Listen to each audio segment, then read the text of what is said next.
उसका कद लंबा था, अभिनेत्रियों जैसे नयन और रंग जैसे दूध और गुलाब का मिश्रण। वह लोगों की अपने इर्द गिर्द घूमती नजरों की परवाह किए बिना बाजार में शॉपिंग कर रही थी। उसके दोनों हाथ बैगों से भरे थे।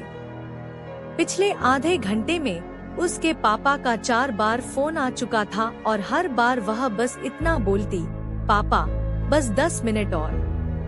आखिरकार वह बाजार की गली से बाहर मेन रोड पर खड़ी गाड़ी के पास पहुंची और सामान गाड़ी की डिक्की में रखने लगी। मॉल से शॉपिंग करने के बाद प्रीति थक गई थी। लंबी पतली प्रीति देखने में बेहद खूबसूरत थी। उसका गोरा रंग उसे और मोहक बना देता था। उसके लंबे बाल बड़े सलीके से उसके मुंह पर गिर रहे थे। उसी वक्त एक मोटरसाइकिल उसके करीब आकर रुकी। बाइक सवार ने जैसे ही हेलमेट उतारा, वह चिल्लाई, अब क्या लेने आए हो? अब तो मैं शॉपिंग कर भी चुकी। 2 घंटे पहले फोन किया था। मैं कपड़े तुम्हारी पसंद के लेना चाहती थी मगर सब सत्यानाश कर दिया। आ ही तो रहा था, मगर जैसे ही ऑफिस से निकला, बॉस गेट पर आ धमका। उसको पता चल जाता तो डिसमिस कर देता। छिपकर आना पड़ता है। और रही बात पसंद की, वह तो हम दोनों की एक जैसी ही है। राहुल, कब तक बहकाते रहोगे? प्रेम की बड़ी बड़ी बातें करते हो और जब भी तुम्हारी जरूरत पड़ी बेवक्त ही मिले। वह आगे बोली, सरप्राइज भी तो देना था तुम्हें। कैसा सरप्राइज? मुझे देखने लड़के वाले आ रहे हैं। सुनते ही राहुल के चेहरे का रंग जैसे उड़ गया। उसने हाथ में थामा हेलमेट बाइक के ऊपर रखा और प्रीति के पास जाकर उसका हाथ थाम कर बोला, प्रीति, मजाक की भी हद होती है। लेट क्या हो गया? तुम तो जान लेने पर ही आ गई। क्या करूं? तुम्हारे बिना किसी काम में दिल जो नहीं लगता। जाने कितने लड़कों में नुक्स निकाल कर अभी तक तुम्हारे इंतजार में बैठी हूँ। मगर कब तक? बस 1 साल और, बहन की शादी हो जाए, फिर ले जाऊंगा तुमको दुल्हन बनाकर। प्रीति ने गहरी सांस ली। उसने धीरे से राहुल की पकड़ से अपना हाथ आजाद किया और गाड़ी में बैठकर चल दी। जिस गति पर गाड़ी दौड़ रही थी, उसी गति से पुरानी यादें प्रीति के दिमाग में आ जा रही थी। राहुल 4 साल पहले अचानक से उसके जीवन में आया था, तब जब उसने कॉलेज में दाखिला लिया था। कॉलेज की रैगिंग प्रथा से उसकी जान बचाने वाला राहुल ही था। राहुल की इस दरियादिली ने प्रीति के दिल में राहुल के लिए एक अलग जगह बना दी थी। वे दोनों अक्सर एक साथ रहने लगे। कॉलेज कैंटीन तो ऐसी जगह थी जहां खाली समय में दोनों रोज घंटों बातें करते रहते। महीनों तक उनमें से किसी ने उस प्रेम का इजहार न किया जो पता नहीं कब दोस्ती से प्रेम में बदल गया था। राहुल कुछ था भी ऐसा कि उसकी दिलकश अंदाज में की गई बातें सबको उसका दीवाना बना देती थी। प्रीति तो उसे पहले दिन ही अपना दिल दे बैठी थी। एक दिन दोनों कैंटीन में साथ बैठे बातें कर रहे थे कि राहुल ने कहा, 2 महीने बाद परीक्षा हो जाएगी और मैं चला जाऊंगा। कहाँ? प्रीति खोई सी बोली। घर और कहाँ? आखिरी साल है मेरा। परीक्षा के बाद तो जाना ही होगा।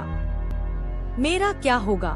पहली बार प्रीति ने राहुल का हाथ थाम कर पूछा। राहुल ने भी दोनों हाथों से उसका हाथ थाम लिया।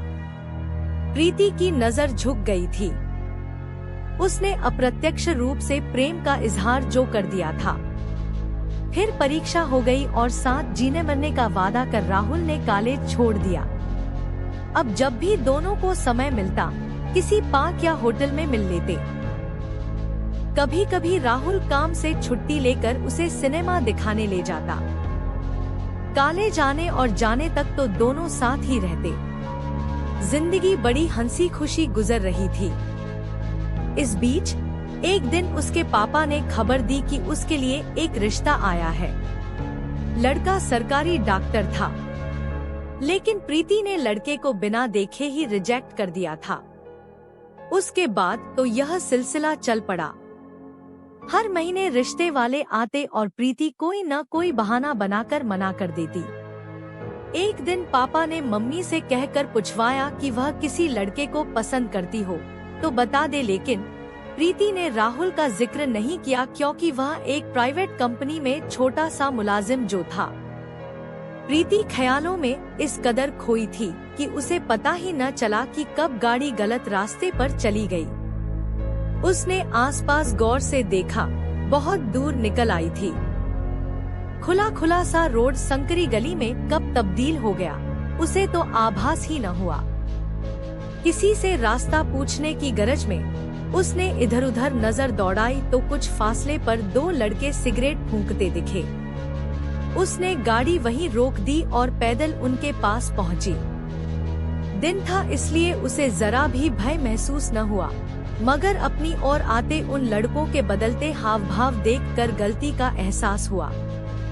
मोहन नगर जाना था, रास्ता भटक गई हूँ, प्लीज हेल्प, प्रीति ने विनयपूर्ण लहजे में कहा। प्रीति उन लड़कों की आंखों में बिल्ली के जैसे भाव देखकर सिहर उठी। दोपहर का वक्त था और कॉलोनी की सड़कें सुनसान पड़ी थी। तसल्ली यह कि दिन ही तो है। एक लड़का सिगरेट फेंककर आगे बढ़ा और अपने शिकार पर झपट पड़ने जैसे भाव छिपाता सहानुभूतिपूर्ण लहजे में बोला, आगे से राइट टर्न लेकर फिर लेफ्ट लेकर मेन रोड आ जाएगा, वहाँ से सीधे मोहन नगर चली जाओगी। उन लड़कों का आभार जताकर प्रीति गाड़ी में बैठकर बताई दिशा में चल दी। वह सोच रही थी कि कितने सज्जन थे वे लड़के और वह खामखा डर रही थी। आगे मोड़ घूमते ही सड़क इतनी तंग हो गई कि बराबर में साइकिल तक की जगह न थी। शुक्र था कि आवाजाही नहीं थी। पता नहीं कॉलोनी में कोई रहता भी था या नहीं। फिर सामने वह मोड़ दिखा जिसके बाद मेन रोड आ जाना था। प्रीति ने राहत की सांस ली। फिर जैसे ही गाड़ी मोड़ पर दाएं मुड़ी, प्रीति का गला खुश्क हो गया और पैडल पर रखे पाँव में कंपन होने लगा। मोड़ घूमते ही सड़क 4 कदम आगे एक मकान के दरवाजे पर बंद थी। उसने पल भर कुछ सोचकर गाड़ी को रिवर्स करने के लिए पीछे गर्दन घुमाई तो पीछे मोटरसाइकिल खड़ी दिखी। उसने हॉर्न बजाया लेकिन कोई नहीं था। अचानक बगल से किसी ने दरवाजा खोलकर उसके मुंह पर हाथ रखा और अगले पल चेतना लुप्त हो गई। आंख खुली तो उसने खुद को अस्पताल के बेड पर पड़े पाया। उसका सारा शरीर ऐसे दुख रहा था जैसे उसके शरीर के ऊपर से कोई भारी वाहन गुजर गया हो। धीरे धीरे चेतना लौटी तो उसे याद आने लगा कि वह किसी अनजान जगह किन्हीं अनजान बाहों के शिकंजे में फंस गई थी। आगे जो उसके साथ बीती उसकी कल्पना मात्र से वह सिहर उठी। तभी माँ के हाथ का स्पर्श अपने माथे पर महसूस कर आंखें छलछला आईं। मत रो बेटी, जो हुआ वह एक दुर्घटना थी। हम चाहते हैं कि तू इस बात को भुलाकर नई जिंदगी की शुरुआत करे। कहते कहते माँ जोर से सिसकने लगी। प्रीति अब होश में थी। जैसे जैसे उसे अपने साथ बीती घटना याद आती वैसे वैसे उसका दिल बैठता जाता। जीवन की सारी उम्मीदें, सारे सपने छोटी सी घटना की भेंट चढ़ गए थे। बस बाकी बची थी तो एक शून्यता जिसके सहारे इतना बड़ा जीवन बिताना किसी तप से कम न था। 3 दिनों बाद अस्पताल से घर लौट आई जो लोग उसके रिश्ते की बात करते थे उसे देखने तक न आए। संकेत साफ था। दिन भर प्रीति घर से बाहर न निकलती। अंधेरा घिर आता जब टेरेस पर खड़े होकर बाहर की दुनिया को नजर भर कर देखती। एक सुबह वह कमरे में लेटी थी। पापा और मम्मी बाहर बैठे वस्तुस्थिति पर विलाप करते गुमसुम बैठे थे। उसने सुना दरवाजे पर दस्तक हुई थी। पिछले 10 दिनों में पहली बार था कि कोई उस घर में आया था। पता नहीं किसने दरवाजा खोला होगा। बाहर कोई वार्तालाप भी न हुआ जिससे प्रीति अनुमान लगाती कि कौन आया था। फिर कमरे में कोई दाखिल हुआ तो वह सिमट कर उठ बैठी। उसने डरते छिजकते सिर उठाया। राहुल उसके करीब खड़ा था, हाथ में प्रीति की पसंद के फूल थामे। पीछे दरवाजे पर मम्मी पापा खामोश जड़वत खड़े थे। राहुल ने फूल प्रीति के करीब बेड पर रख दिए और एक किनारे पर बैठ गया। मैं काम के सिलसिले में शहर से बाहर था, कल ही लौटा हूँ। काश कि मैं बाहर न गया होता। ऐसा हम अक्सर सोचते हैं। हम सोचते हैं कि हम हर जगह रहकर किसी भी अनहोनी को होने से रोक देंगे। यह सोचना अपने आप को दिलासा देने की कोशिश के सिवा कुछ नहीं। एक घटना जीवन की दशा और दिशा दोनों को बदल देती है, लेकिन जिधर भी दिशा मिले चलते जाना है, यही जीवन है। मैं काफी मुसीबतों के दौर से गुजरा हूँ।